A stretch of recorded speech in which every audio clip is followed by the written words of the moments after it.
Heading डालेंगे क्या, full employment. क्या डालेंगे, फुल एम्प्लॉयमेंट। ठीक है, full employment.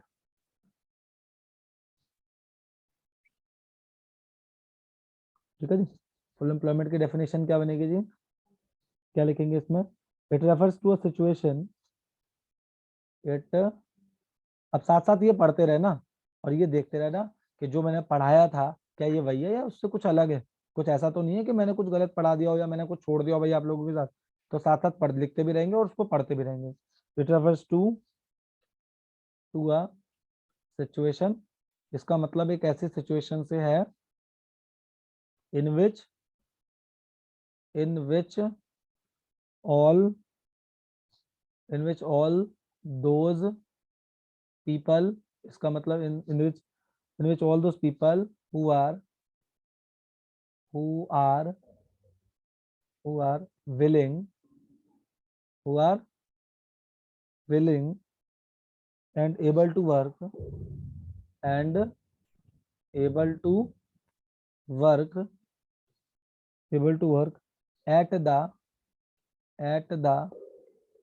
existing, existing wage rate, wage rate, comma, get work, get work without, without any, any undue difficulty, without any undue difficulty, सीधा difficulty बोल सकते हैं, without any difficulty.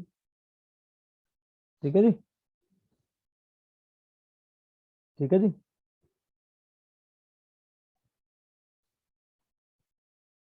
Generally, generally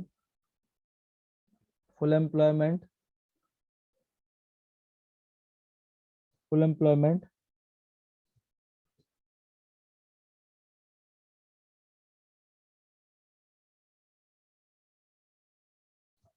full employment means that there is no unemployment। ठीक है जी, there is no unemployment मतलब इसका मतलब है, जनरली लोग ये सोच लेते हैं कि फुल एम्प्लॉयमेंट का मतलब कोई अनएम्प्लॉयमेंट नहीं है।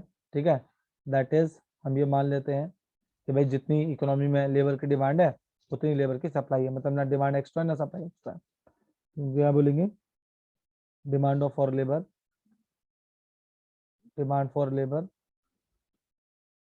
Demand for labour is equals to supply of labour, supply of labour.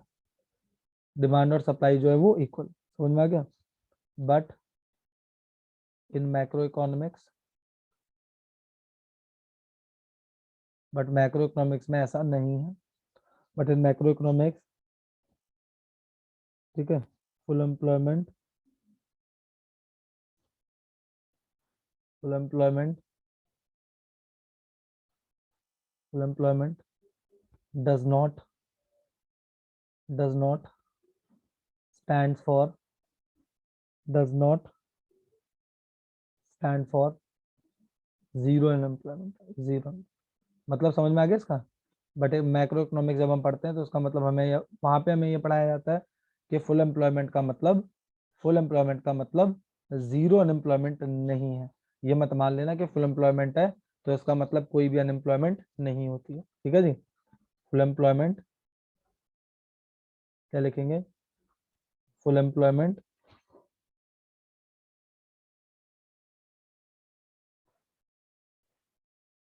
ऐसे लिखेंगे, under full employment, under full employment, full employment के अंदर, फुल एम्प्लॉयमेंट के अंदर क्या होगा, there can be, there can be two types, two types of unemployment. ठीक है जी, दो टाइप की अनएम्प्लॉयमेंट होती है। पहली, पहली फ्रिक्शनल अनएम्प्लॉयमेंट, पहली फ्रिक्शनल अनएम्प्लॉयमेंट, जिसका मतलब क्या होगा, साथ साथ मतलब भी लिखवा दूं ना, साथ साथ यहीं पे मतलब लिखवा देता हूँ। It refers to temporary unemployment,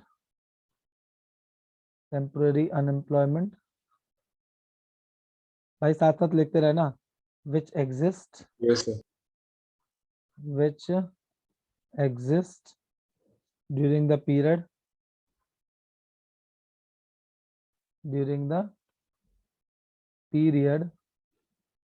wherein worker, और कोई भी लाइन ऐसी लगे कि भाई नहीं समझ में आई है तो पूछ लेना, wherein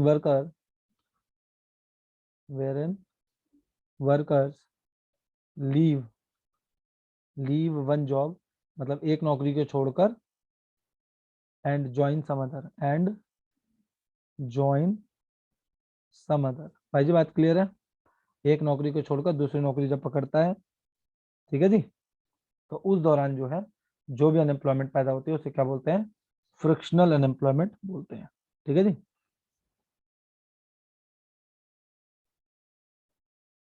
हो गया, समझ में आ गया। Yes, sir. और दूसरी जो अनएम्प्लॉयमेंट, बदल दूं पेज चेंज कर रहा हूं मैं, कोई रह गया जिसे नोट डाउन ना किया हो, कर लिया सर। हटा रहा हूं मैं पेज। और दूसरा आएगा, नंबर बी करके लिखेंगे, क्या आएगा, स्ट्रक्चरल एम्प्लॉयमेंट। स्ट्रक्चरल एम्प्लॉयमेंट क्या बोलेगा कि it refers to the unemployment, it refers to the unemployment, इसका मतलब उस अनएम्प्लॉयमेंट से है, in which people remain unemployment, in which people remain unemployed due to mismatch, due to a mismatch between, mismatch किसमें है, mismatch between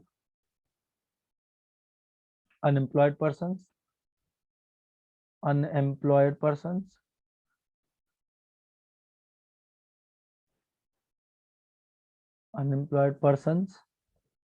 the demand for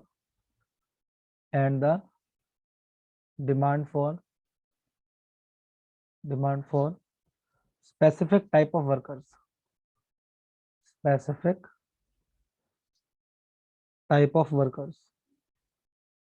type of workers full stop हो गया। ठीक है, अब जैसे एग्जांपल में, अगर आप, वैसे जरूरत नहीं है लेकिन क्योंकि इतना सफिशिएंट रहेगा, लेकिन अगर एग्जांपल में आप लिखना चाहें तो आप लिख सकते हैं कि due to computerisation workers who do not possess enough knowledge of computers will be unemployed until they do some computer course or training। मतलब मान लो कंप्यूटराइजेशन हो गया तो जिन लोगों के पास कंप्यूटर की नॉलेज नहीं होगी उनको क्या कर दिया जाएगा, हटा दिया जाएगा जॉब से। कब तक हटा दिया जाएगा, और टेम्पोररी है, तब तक हटा दिया जाएगा जब तक उनको दोबारा से कंप्यूटर की नॉलेज ना हो जाए। ठीक है जी, क्लियर है। एग्जाम्पल वगैरह ऐसा कभी लिखने की कोई जरूरत नहीं है, हालांकि इसका है ना स्ट्रक्चरल फ्रिक्शनल, इन सबको मैं प्रॉपर तरीके से उसमें आईडी में लिखवाऊंगा, इसलिए मैंने ज्यादा यहाँ पे डिटेलिंग कराई नहीं, क्या करूंगा ज्यादा डिटेलिंग करा के। ठीक है ना, तो ये चीज आप लोगों को समझनी थी। ठीक है जी, अच्छा अब नोट में की नोट करके दो नोट लिख लेना जो जरूरी है। पहला के पहला नोट आप लोगों को क्या लिखना है, द प्रेजेंस ऑफ, या ऐसे कह ले, द प्रेजेंस ऑफ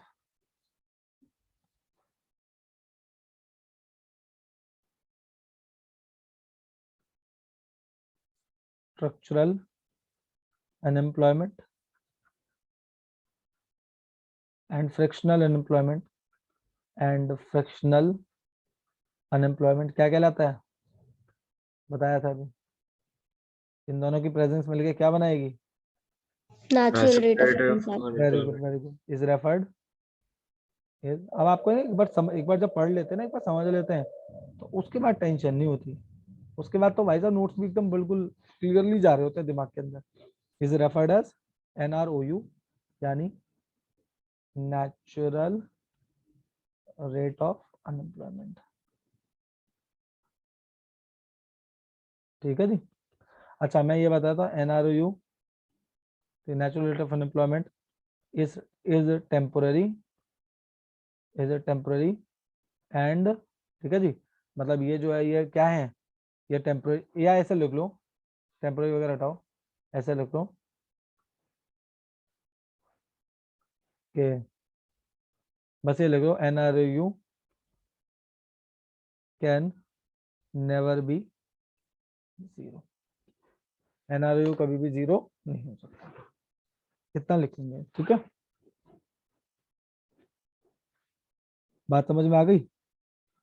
इसके बाद Yes, sir. इसके बाद जो आपकी जो जो बाकी की टर्म्स हैं, लेबर फोर्स क्या होता है, वर्क फोर्स क्या होता है, ये मैं आप लोगों को जब चैप्टर मैंने बताया ना आईडी में, चैप्टर 7 आप लोगों को पढ़ना ही है, वहां तो एक एक चीज की मुझे डेफिनेशन लिखवानी है, तो मैं यहाँ नहीं लिखवा रहा, यहाँ मैं उतना लिखवा रहा हूँ जिसकी जरूरत आपको अगले चैप्टर में पढ़ने वाली है।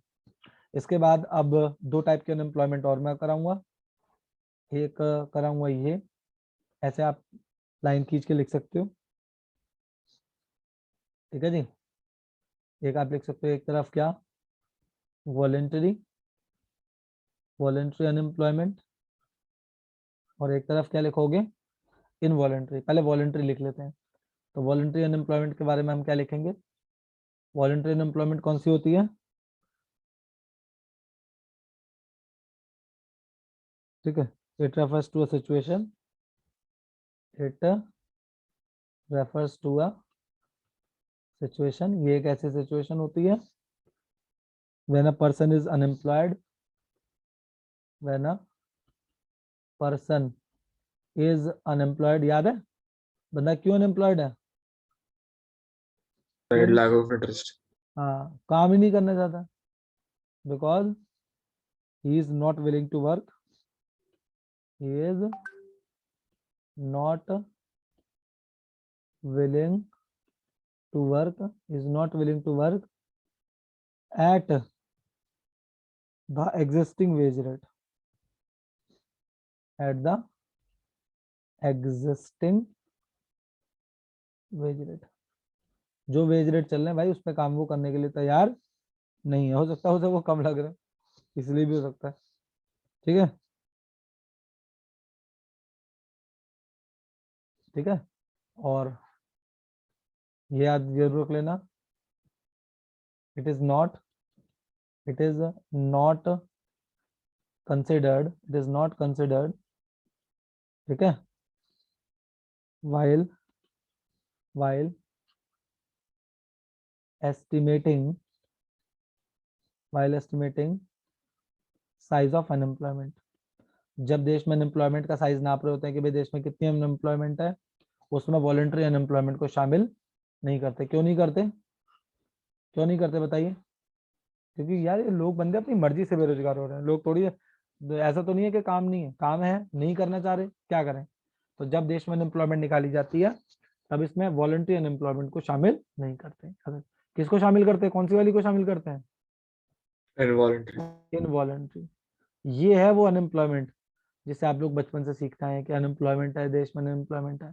कौन सी अनएम्प्लॉयमेंट के बारे में हम बात करते हैं हमेशा, इनवॉलंटरी के बारे में। अब अनएम्प्लॉयमेंट इसके बारे में क्या लिखेंगे, it refers to an unemployment, it refers to an, it refers to an unemployment, ये एक ऐसी अनएम्प्लॉयमेंट है, ये एक ऐसी अनएम्प्लॉयमेंट है in which all those people, in which all those people, in which all those people, comma, who are willing, who are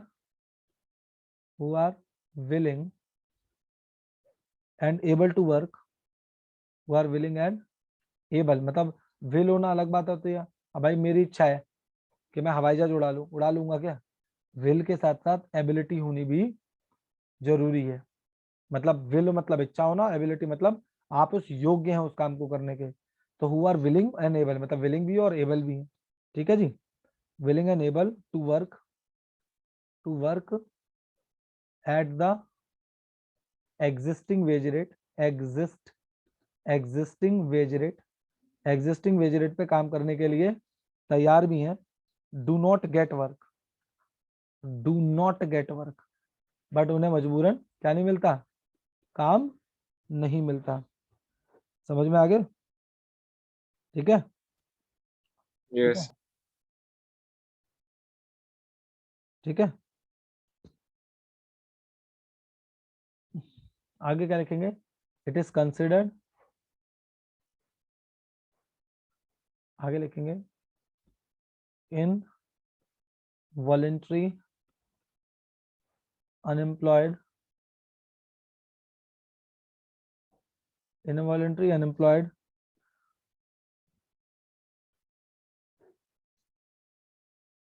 people are rendered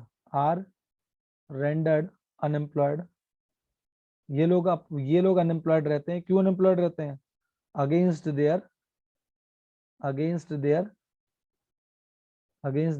wish, अपनी इच्छाओं के खिलाफ।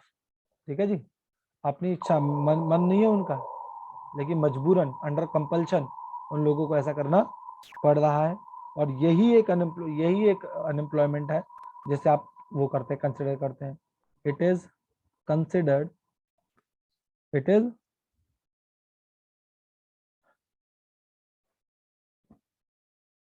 ऐसे लिखेंगे ओनली इनवॉलेंट्री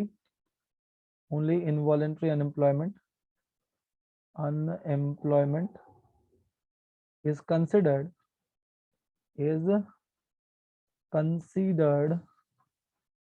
while estimating